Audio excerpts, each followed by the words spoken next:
ఆకస్మిక గుండెపోట్లతో సంభవిస్తున్న మరణాలను సిపిఆర్ హృదయ శ్వాసకోశ పునరుజ్జీవ చర్యతో నియంత్రించవచ్చునని రాష్ట్ర సంక్షేమ శాఖ మంత్రి కొప్పుల ఈశ్వర్ అన్నారు. కలెక్టరేట్ ఆవరణలో సిబ్బందికి సిపిఆర్ విధానంపై శిక్షణ ఇచ్చారు. ఆకస్మిక గుండెపోట్ల నుండి ప్రజల్ని రక్షించేందుకు శిక్షణ ఇప్పిస్తున్నామని తెలిపారు. గుండెపోట్ల సంభవించిన సందర్భాల్లో సిపిఆర్ విధానం ద్వారా గుండెకు రక్త ప్రసరణ అందడం, నోటి ద్వారా ఆక్సిజన్ అందించడం వల్ల గుండె పనిచేయడం ప్రారంభించి ప్రమాదానికి గురైన వారిని రక్షించవచ్చునని పేర్కొన్నారు.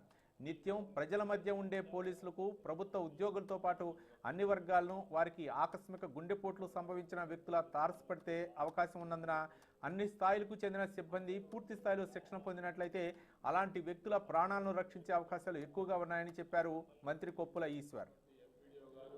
అక్కడ ఉన్న ఉప సర్పంచెస్ కావచ్చు, వార్డు సభ్యులు కావచ్చు, అందరూ గ్రామ పంచాయత్ సెక్రటరీతో పాటు ఆ మండలంలో లీడ్ చేస్తున్నటువంటి ఎంపీడీఓ గారు, అదేవిధంగా ఈ 9 అంశాలకు సంబంధించినటువంటి అధికారులందరూ కూడా కలిసికట్టుగా మరి ఈ అభివృద్ధి కార్యక్రమాలలో పాల్గొనడం వల్ల ఈ అవార్డ్స్ని మనం సాధించడం జరిగింది.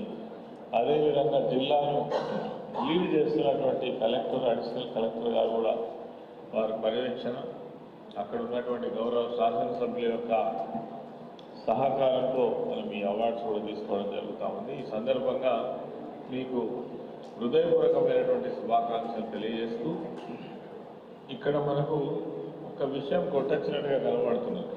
తెలంగాణ రాష్ట్రంలో ఈ అవార్డ్స్ యొక్క వరద వస్తుంది. వాస్తవంగా చెప్పాలంటే అవార్డుల యొక్క వరద ఇది ఏ రాష్ట్రానికి రానటువంటిది, ఒక తెలంగాణ రాష్ట్రానికే వస్తున్నటువంటి అవార్డుల వరద అని ఒక మాట చెప్పచ్చు.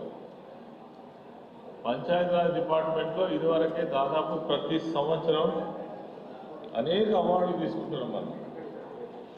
తర్వాత ఈ డ్రింకింగ్ వాటర్లో